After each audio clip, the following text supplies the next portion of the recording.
Kotipuu on vanha kelo, sieltä lähdin aina elokuussa maailmalle. Vaan älä jää maailman alle, niihin aikoihin mun lakki oli vielä musta. Ja sen alla mielikuvitusta rustasin satuja itselleni. Vai miten se nyt meni täällä?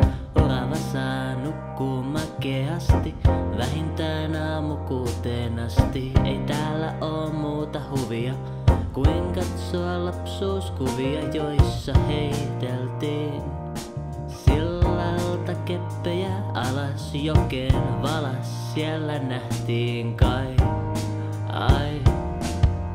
Ja aina unohdin mä ottaa reissuvihon mukaan. Joen pientareella piilopaikasta ei tiennyt kukaan. Lehdet puissa punastuu, on halla vaina varmaa. Ja niskaan vedettävä taas on talvitakki harmaa.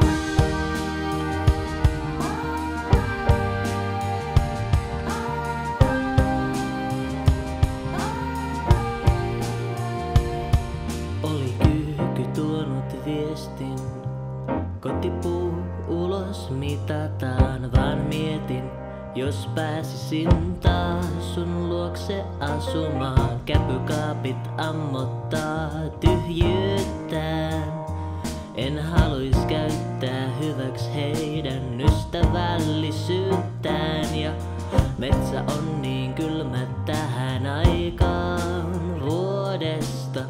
Viima puskee läpi kotipuun kuoresta. Naapurissa tikka hakkaa päätään lattiaan. Sun luona ois helpompaa ehkä nukahtaa. Ja kumpa sammal vuode kestäisi 2 painon. Joku oksallamme kolkuttaa, sä sanoit se tuuli vainon. Ja kumpa jossain kehitettäisi meistä laulu. Ja kumpa laulun alle jäisi maapallon pauhu.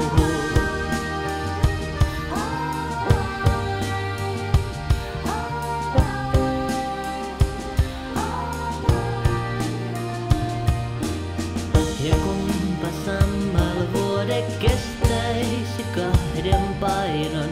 Joku oksa